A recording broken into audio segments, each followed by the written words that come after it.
There's a ton of guides on YouTube that explain how to make decks or the basics of Wargame, but they don't really explain the more hidden aspects of the game, or the more advanced aspects of the game that you need to know in order to play well. So that's why I made this guide, to serve as a more advanced guide for those who already know the basics of the game.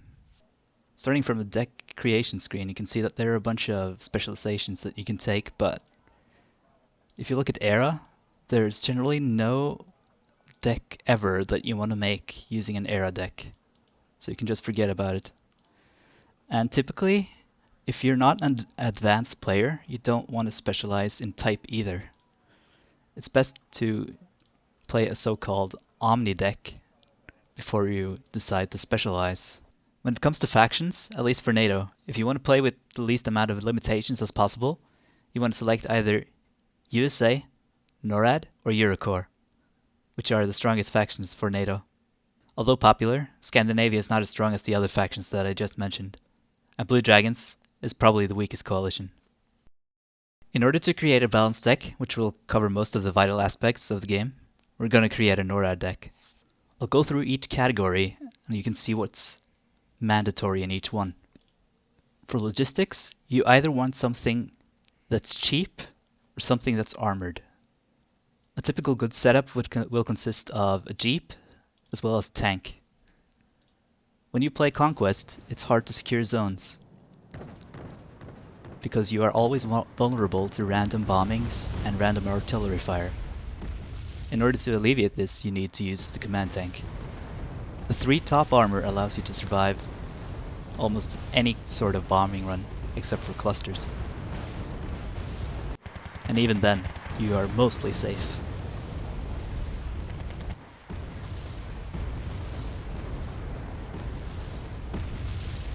When it comes to the more lightly armored vehicles, most of the time it's just wasted points, because they won't withstand any serious bombing anyway. A possible alternative is using an infantry squad instead of a command tank. If you desire, you can take them in a helicopter. When it comes to command helicopters, there is simply no reason to use them whatsoever. You're always better off selecting infantry in a helicopter transport. Some players advocate taking 1 card of truck and 1 card of helicopter, but this isn't always necessary. If you do the calculations in terms of supply efficiency, it comes out in the truck's favor. So the only thing you gain by getting a helicopter is just a more mobile fob.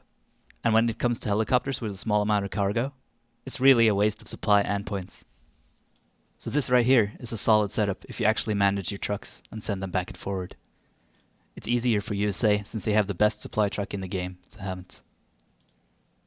The units that are the best in terms of infantry to infantry combat is not always special forces, but sapper units with flamethrowers. They typically perform best in cities, because the flamethrower is actually indirect fire. So if you have line of sight, the flamethrower can fire over buildings. And the flamethrower itself does a large amount of DPS.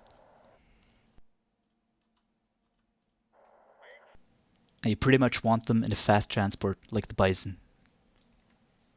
Due to the fact that most decent AA always takes 2 hits to kill anyway, and even high tier AA has pretty low accuracy, you should always take manpads like the Stinger, which has a 70% accuracy. This allows you to punish bombers for a relatively low cost. You should take them in a fast transport as well, since their importance in early game is quite high. By keeping manpad units such as the Stinger in the transport, you also hide the fact that you have anti-air in the area, and you can often catch helicopters by surprise.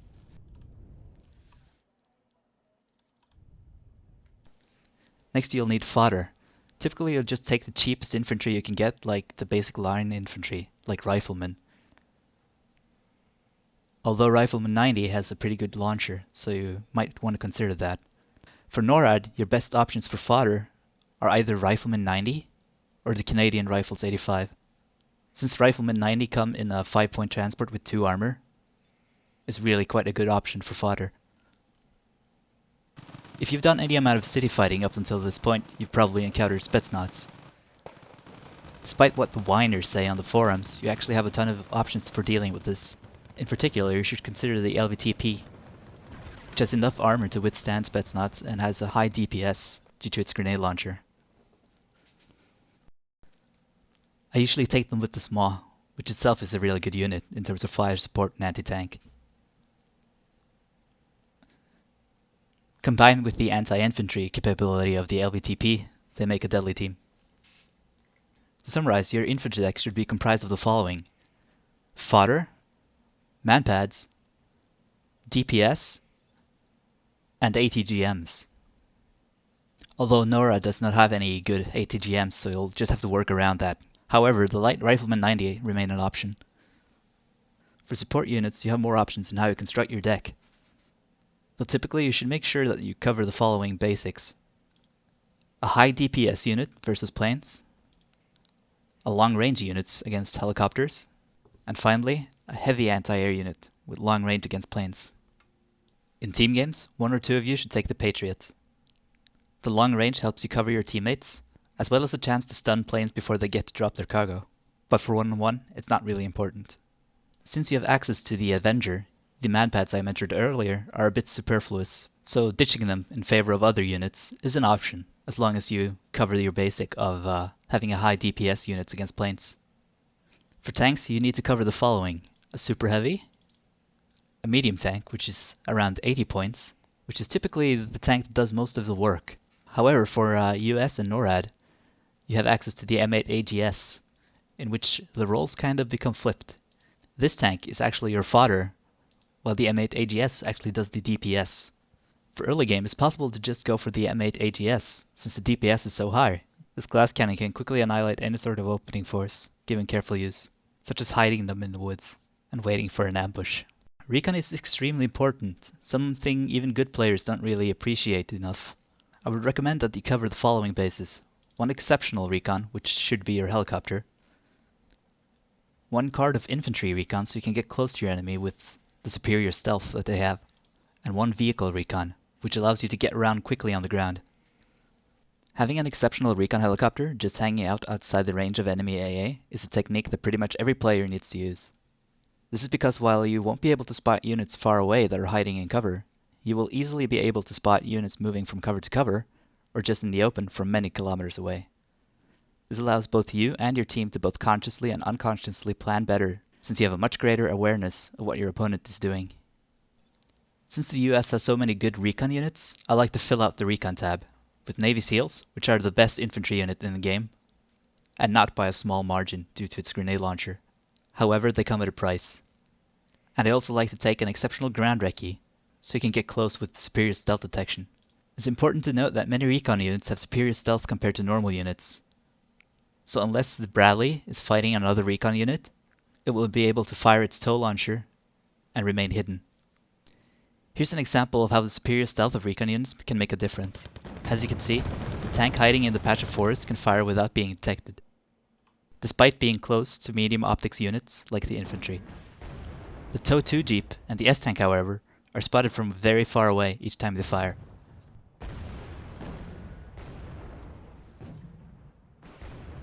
In the vehicle tab, you should look for the following type of units: fire support, that means high DPS units, flame units, and ATGM launchers. A quick note about flame units: while they don't have the indirect fire capability that sappers do, they're still good at clearing out the outskirts of a city. The smoke from the fire also blocks line of sight, which lets your infantry units safely advance and get a foothold in the city without being shot up first.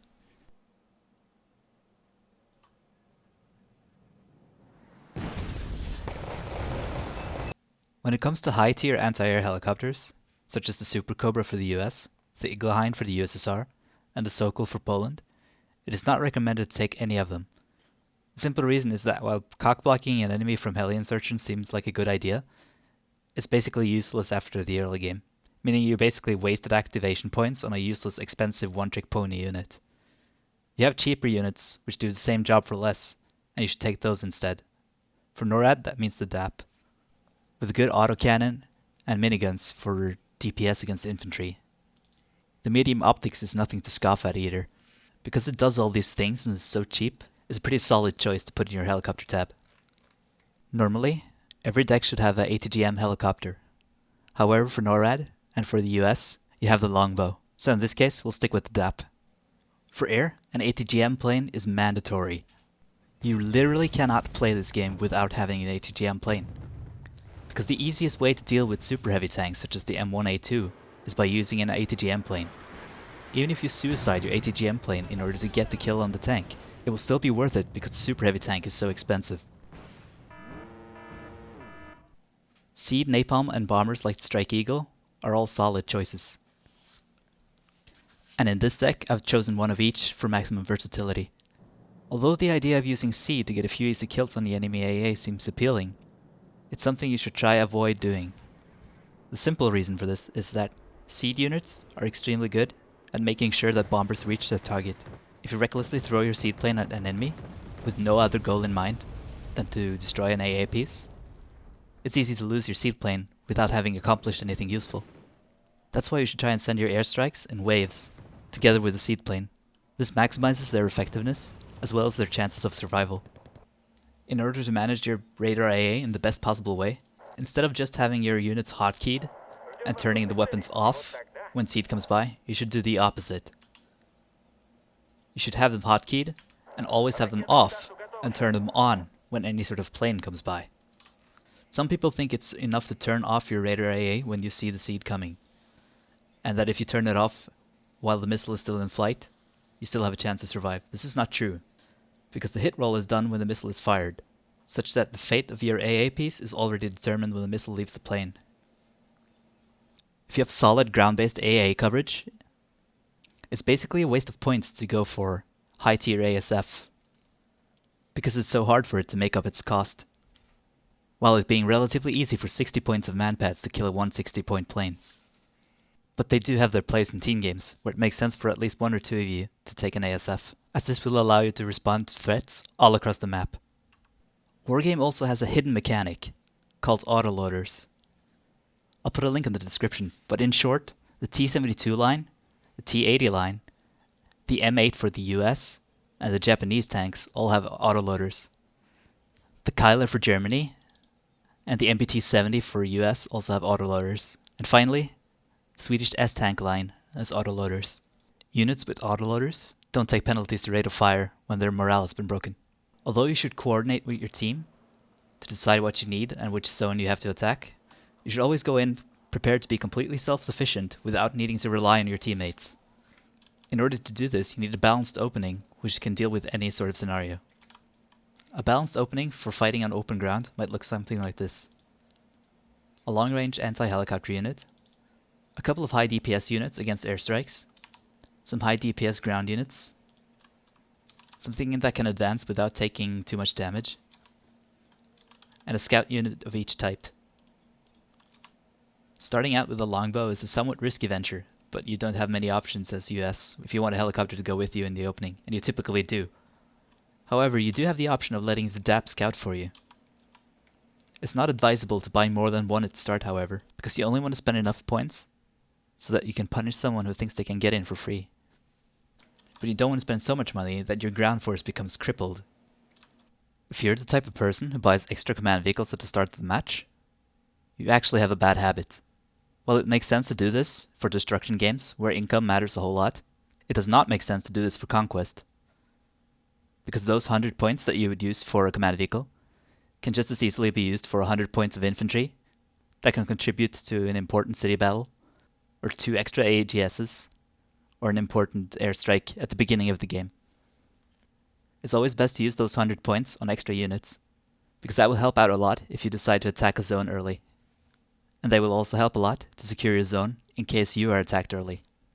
If you see at the start of the game that your opponent has spent extra money on command vehicles, you know from the start that you have a stronger attacking force than him. This could be an indication that you should try and attack somewhere. What is inevitably going to happen when you try a massive attack is that the opposing team will bring out all their air units and artillery in order to stop your advance. This effect is among some players known as panic air. Although panic air can be effective at halting attacks, it's also quite predictable. You can use this to your advantage and kill off a sizable portion of the enemy air force by making a trap. You can then feint an attack and pull back as soon as you see the panic air, and try to kill off as many bombers as possible, preventing a panic air response the next time you decide to attack. Also, for one-on-one matches, You should always send at least 1 or 2 infantry squads around the flanks in order to catch your enemy's CV off guard. If you think doing that is cheesy, you're wrong, for the simple reason that any good player will start to defend their rear more and more as the game progresses. So you might be wondering, if good players always defend their rear, what's the point of sending some units around the back in order to score a cheap kill? The reason is quite simply because your opponent must spend an equal amount or more points in order to defend his rear. Therefore, you lose nothing by doing it. And if he doesn't defend his rear, you can do some serious damage. Even if you know that your opponent is going to watch his back, never underestimate the damage a lone squad can do behind enemy lines along the enemy's reinforcement route. You may be surprised to see how easy it actually is to catch a command vehicle off guard, as well as how easy it is to snag some supply trucks or getting a side shot on a heavy unit. And that concludes the advanced guide. This actually took way more time to create than I had imagined. I hope I didn't waste too much of your time by telling you stuff you already knew. I do appreciate honest criticism, and I hope you can forgive me for my previous video. On the clip in the background, you see many of the aspects that I just explained in this video play out. You can see instances of panic air, where an airstrike comes in as a complete overreaction to a flame tank, as well as some aspects that I didn't mention, like using a Bertino to initiate an attack. Well, that's it for me. Have a good one.